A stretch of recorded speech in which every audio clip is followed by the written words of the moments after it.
जय जगन्नाथ दर्शक बंधु आज आसतु माँ सरस्वती पूजा केमिति करिबा से विषय रे जानिबा। काली हेउछि माँ सरस्वती पूजा जनवरी 23 तारिख रे पड़ुअछि। सरस्वती पूजा केवल स्कूल रे पढ़ुथिबा पिलामाने किंबा पाठ पढ़ुथिबा पिलामाने ही सरस्वती पूजा करिवे ताहा नुहे, बरम समस्ते माँ सरस्वती पूजा करि पारिबे। माँ सरस्वती हेउछन्ति शब्द ज्ञान विद्या संगीत कला एवं स्वरर देवी। आमे जेउ शब्द कही थांती जहाँ भी किछि कही थांती सबु माँ सरस्वती कृपारु ही कही थांती। माँ सरस्वती को समस्ते विद्यादात्री बोली कहती। पृथ्वी सृष्टि हेबा परे सृष्टि नीरव थिला। माँ सरस्वती ही समस्त को शब्द प्रदान करथिले। माँ सरस्वती पाई सारा विश्व स्वर ध्वनि एवं शब्दरे भरी उठिला। सेथिपाई माँ सरस्वती को शब्दर देवी बोली मध्य कहुए। माँ सरस्वती पूजा विषय रे वेद एवं श्रीमद देवी भगवत रे वर्णित रही।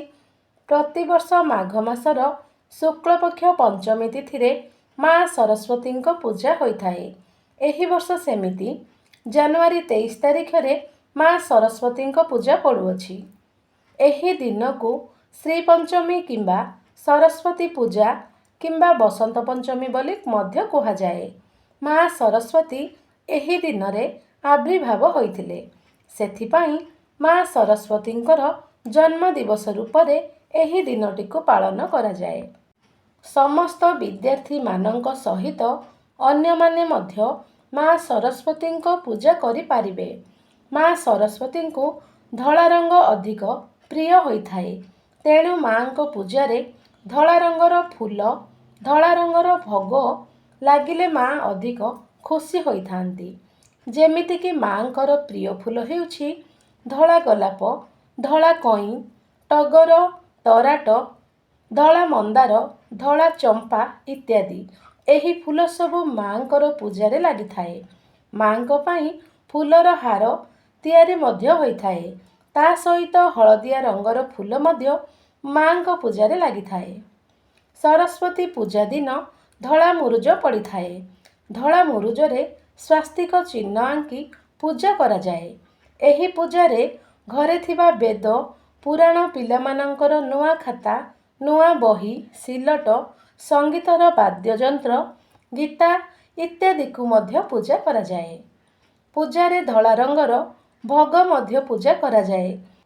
जेमिति कि खीरी, गाई क्षीर रे सर, धला मिठा, राशि खजा इत्यादि एसबु माँ सरस्वती पाखरे भोग लागिथाए।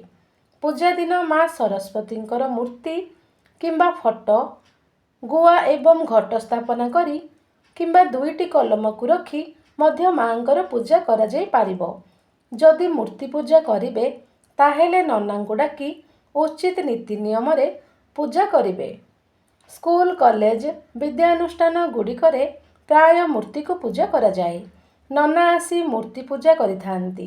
किंतु आपण माने जदि घरे मूर्ति पूजा करिवे ताहेले नीति नियम रे नन्ना को डाकी पूजा करिबा उचित। किंतु आपण जदि घरे माँ सरस्वतींकर फोटो किंबा गुआ बसेई पूजा करिवे ताहेले आपण निजे नियम रे पूजा करिबा उचित।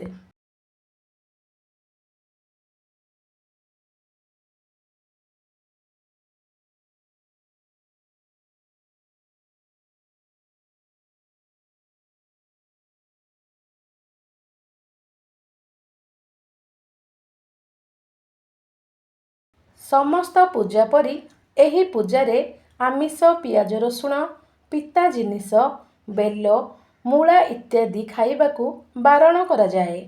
शीत दिन रे जेहेतु माँकर पूजा हुए तेणु एही दिन रे बरकली पाची थाए। तेणु माँको पाखरे ऋतु फल बरकली को पूजा करी पिलामाने मध्य खाइथांती। आंबर बौल मध्य माँको पाखरे पूजा होइथाए। सरस्वती पूजा दिन व्रत बाहाघर शुभ अनुकूल विद्यारंभ एसबु प्रकारर शुभ काम आरंभ होइथाए। एही दिनटी शुभ काम पाई बहुत भल होइथाए। मांकर पूजा करने आगरू समस्त जिनिस को सजाड़ी रखिबा उचित। गोटे बड़ थाली किंबा बड़ डालारे सबु पूजा जिनिस को सजाड़ी रखिबा उचित। जेमिति कि कलश स्थापना पाई सबु जिनिस, पूजा पाई फूल दुब बेलपत्र पान गुआ माँ को वस्त्र माल चंदन सिंदूर इत्यादि। विद्या अनुष्ठान रे पूजा करुथिले पूजारी नना ही पूजा करिबा उचित। घरे आपण जदि माँकर पूजा करने को चाहूँचंती ताहेले प्रथमे सूर्य पूजा तापरे तुलसी पूजा करिबा परे माँ सरस्वती को पूजा करिबा उचित। जेउठी माँ बसिबे सेही स्थान को गोबर किंबा गंगा जल रे पवित्र करिबा उचित। माँ को पूजा हेबा आगरू प्रथमे पंचदेवता को पूजा हेबा उचित। कलश स्थापना करी प्रथमे पंचदेवता को पूजा करि सारिबा परे माँ को पूजा आरंभ करिबा। कलश बसाइबा पाई प्रथमे तले अल्प अरुआ चाउल रखी ता उपरे कलश बसाइबा उचित। पंचदेवता मंत्र उच्चारण करी तांकर पूजा करिबा उचित। ओम पंचदेवताय नमः नमः किंबा पंचदेवतांकर अन्य मंत्र मध्य उच्चारण करि पारिबे। पंचदेवतांक पूजा जे कौनसी पूजार आरंभ रे करा जाए, तापरे देवी देवतांक पूजा होइथाए। पंचदेवतांक पूजा करि सारिबा परे माँ जेउठी बसिबे सेही स्थान रे धला मुरुजरे स्वास्तिक आंकिबा उचित। तापरे खटुली रखी एक वस्त्र रखी माँ को फोटो रखिबा उचित। पूजा खटुली रे जेमिति कंटा पिटा हेई नथिबो सेथिप्रति ध्यान देबे। माँ सरस्वती को पंचामृत किंबा बास जल रे स्नान करई धला रंगर वस्त्र पिंधेइबा उचित। माँ को फोटो नथिले केवल गुआ बसेई मध्य माँकर पूजा करि पारिबे किंबा घट स्थापना करी मध्य माँकर पूजा करि पारिबे किंबा माँकर मूर्ति मध्य पूजा करि पारिबे। जदि माँकर फोटो पूजा करुछंती ताहेले माँक पाखरे एक पानपत्र रे गुआ को रखी रक्षा सूत्र माँक श्रृंगार जिनिस जेमिति कि आईना पानिया अलंकार इत्यादि रखिबा उचित। गुआ को हलदी पानी रे किंबा क्षीर रे स्नान करई रक्षा सूत्र अर्पण करी सिंदूर चंदन फूल दुब अर्पण करी आरती करी भोग लगाइबा उचित। मयूर पुच्छ मध्य माँ को अर्पण करा जाए। आउ गोटे कथा मने रखंतु, माँ को नाली रंगर फूल एवं अपराजिता फूल अर्पण करिबा उचित नुहे।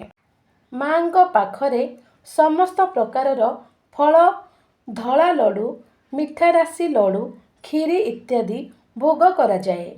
माँ को पूजा समय रे माँ को गायत्री किंबा वंदना बोली मध्य पूजा करि पारिबे।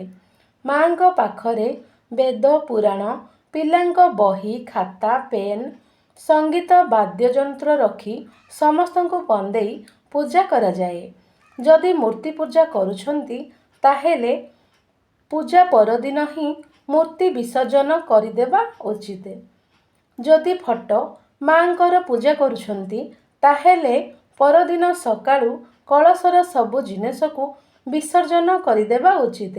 किंतु माँ को फोटो जेमिति घरे पूजा पाउथिले सेमिति ही पूजा करि पारिबे। आशा करुछि आपण मानंकु सरस्वती पूजा विषय रे संपूर्ण कथा आजिर एही भिडियो रे जानिबाकु पाइथिबे। जदि आपण मानंकु एही भिडियो रो किछि शिखिबाकु मिलुथिबो ताहेले निहाती कमेंट रे जय मां सरस्वती बोली लेखिबे। आपणक पूजा निहाती भाबरे सफल हेबो। समस्त भिडियोटी को लाइक मध्य करंतु, समस्तंको शेयर करंतु। एमिति शिक्षणीय भिडियो देखिबाकु हेले आम चैनल को सब्सक्राइब करंतु। आज पय एतिकी रहुछि। जय मां सरस्वती। धन्यवाद।